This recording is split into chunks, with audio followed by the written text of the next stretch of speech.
बताएं सर, अब तक तो कुछ खास नवरत्न एसआईपी रिकमेंडेशंस आए हैं, आज के लिए कौन सा स्टॉक चुना है? बिल्कुल, आज के लिए नवरत्न एसआईपी में एक ऐसी सेक्टर की कंपनी है जो हमें बहुत पसंद है, वो है sector real estate. Real estate, हाँ सर बिल्कुल। और रियल एस्टेट सेक्टर में आज की खास बात यह थी कि जो कंपनी है वो सरकारी कंपनी है।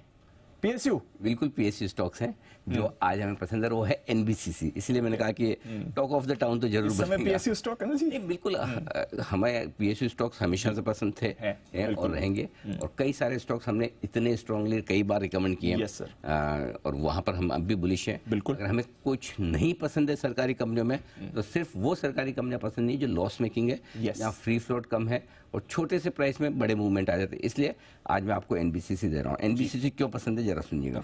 पहला, बहुत ही स्ट्रॉन्ग प्रेजेंस है इसकी रियल एस्टेट में, ईपीसी बिजनेस में और पीएमसी जिसको प्रोजेक्ट मैनेजमेंट कंसल्टेंसी बिजनेस बोलते हैं।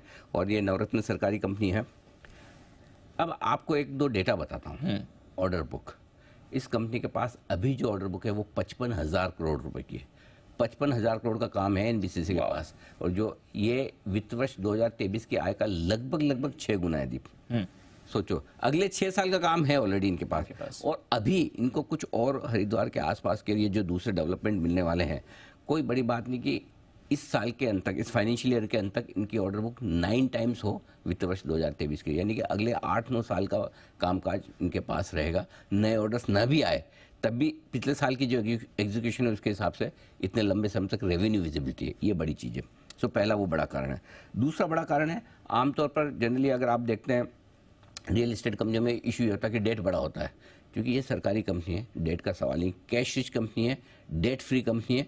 और एक और चीज़ बताऊँ आपको, कंपनी के पास लगभग 4,200 करोड़ का कैश है। जितना मार्केट कैप है उसका 1/3 कैश लेके बैठे हैं। अगर कैश को हटा दो तो मार्केट कैप आपका मतलब ऑलरेडी मतलब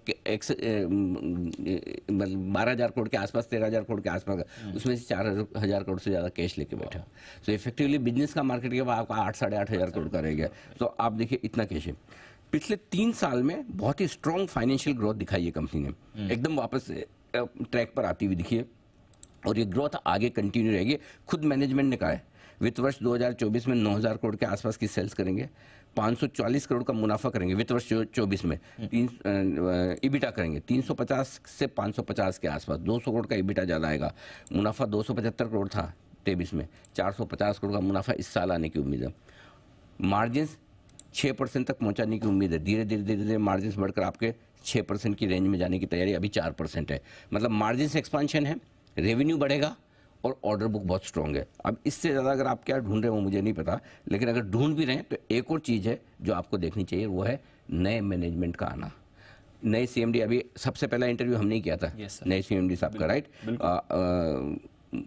महादेव स्वामी साहब जो हैं, महादेव स्वामी साहब, उनका हमने जो इंटरव्यू किया था। नए मैनेजमेंट में आने के बाद इस कंपनी में एक नई जान आ रही है। यस सर, नया जोश आ रहा है। और मुझे लगता है कि ये स्टॉक आपको 85, 100 और 120 रुपये इन टारगेट के लिए आपको होल्ड करना चाहिए, खरीदना चाहिए।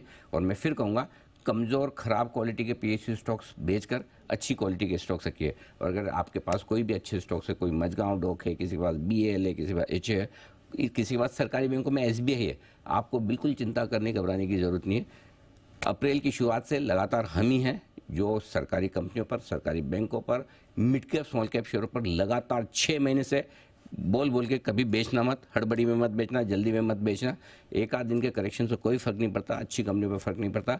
जहां अच्छी कंपनी है वहां आपको पैसा लगानी। इवन हुडको का OFS चल रहा है, अच्छी प्राइस पर हुडको का OFS आ रहा है। अगर आप लॉन्ग टर्म इन्वेस्टर है तो वहां भी पैसा लगाइए। सो आई थिंक सरकारी कंपनियों में अब भी पैसा लगाने का अच्छा मौका है। बढ़िया ग्रोथ आउटलुक जो है, एनबीसीसी आज हमारा स्टॉक है। अच्छी क्वालिटी की सरकारी कंपनी, बिल्कुल 100%, कोई परेशानी नहीं है वहां पर। ओके, आज का आपका नवरत्न SIP एनबीसीसी, इस पर रखनी है नजर।